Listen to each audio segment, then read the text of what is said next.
زین اپنی فیملی کو لے کر علیق صاحب کے گھر جاتا ہے تاکہ وہ فرحان کے ساتھ اپنی کزن کی رخصتی کروا سکے، لیکن وہاں پر ضامن صاحب تو پہلے ان کی کافی انسلٹ کرتے ہیں کہ ہمیں آپ کی بیٹی کے ساتھ کوئی بھی رشتہ نہیں رکھنا، لیکن فرحان اپنے باپ کو سمجھاتا ہے کہ میں شادی کروں گا تو صرف راحہ سے، وہ میری بیوی ہے، میں اسے کبھی بھی نہیں چھوڑوں گا۔ ہم سب کو کہتے ہیں کہ چلو ٹھیک ہے، پھر آپ کی بیٹی کی رخصتی تب ہی ہوگی اگر آپ لوگ میری بیٹی کو زین کی بیوی بنائیں گے۔ آپ لوگ اپنی بیٹی کا سوچ کر آئے تھے اور میں بھی اپنی بیٹی کا سوچ رہا ہوں، اسی طرح دونوں فیملیاں ایک ساتھ مل سکتی ہیں۔ تو زین تو فوراً انکار کر کے وہاں سے چلا آتا ہے اور ساتھ اس کی فیملی کو بھی یہ بات منظور نہیں ہوتی۔ ایمان تو ابھی تک زین کو اپنے گھر میں دیکھ کر شاکڈ ہوتی ہے، اسے تو یقین نہیں آ رہا ہوتا کہ یہ وہی زین ہے جس سے میں محبت کرتی تھی۔ اسے زین کی ساری باتیں یاد آتی ہیں کہ کہیں زین میرے رشتے کو خراب کرنے کی کوشش نہ کرے۔ سالار زین کے بارے میں بات کرتا ہے کہ یہ وہی انسان ہے جس نے تمہارے ساتھ رشتہ توڑ دیا تھا، مجھے یہ شخص بالکل اچھا نہیں لگتا۔ تو ایمان اسے بتاتی ہے کہ رشتہ توڑنے والا زین نہیں تھا بلکہ میرا اپنا بہنوئی جمیل بھائی تھے، انہوں نے ہی ہمارے خلاف سازشیں کر کے یہ رشتہ توڑوایا تھا، اس میں زین کا کوئی بھی قصور نہیں ہے۔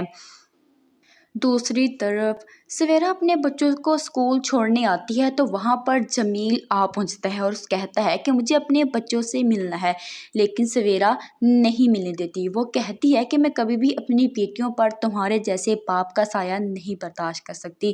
میں اپنی بیٹیوں کو تمہارے ساتھ نہیں بھیجنا چاہتی۔ تو جمیل اپنی ماں کو یہ ساری باتیں بتاتا ہے تو ماں آگے سے کہتی ہے کہ بس کرو جمیل، اب مسئلہ سارا کورٹ کچہری میں پہنچ چکا ہے، کچھ بھی ایسا مت کرنا کہ جس میں ہمیں نقصان اٹھانا پڑے۔ سالار اور ایمان دونوں کمرے میں باتیں کر رہے ہوتے ہیں کہ سالار کی بہن آتی ہے اور کہتی ہے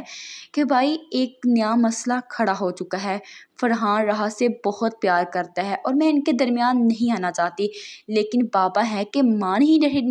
نہیں رہے، میں ان کے درمیان کیسے آ گئی۔ بابا پتہ نہیں کیا سوچتے رہتے ہیں، انہوں نے ان کے آگے شرط رکھی ہے کہ جب تک زین مجھ سے شادی نہیں کرے گا تب تک راحہ کی رخصتی نہیں کریں گے، وہ نہ راحہ کو بہو قبول کریں گے، آپ ہی سمجھائیں۔ ضامن صاحب اپنے بیٹے فرحان کے ساتھ لڑ رہے ہوتے ہیں کہ میں نے اپنی ساری زندگی تم لوگوں پر خرچ کر دی، اور وہ سالار، وہ تو بہت ہی بدقسمت انسان ہے، اپنے باپ سے لڑائی منہ لے رہا ہے۔ تو اسی وقت سالار کی انٹری ہوتی ہے اور سالار اپنے باپ سے کہتا ہے کہ ہاں بتائیے کتنا خرچ کیا آپ نے مجھ پر، میں سب کچھ دینے کو تیار ہوں۔ تو ضامن صاحب چپ ہو جاتے ہیں کیونکہ اب تک ضامن صاحب نے ہی سالار کا سب کچھ کھایا ہے، اس کی ماں کا کھایا ہے۔ ضامن صاحب ہی قرضائی نظر آتے ہیں۔ مزید ڈرامہ سیریز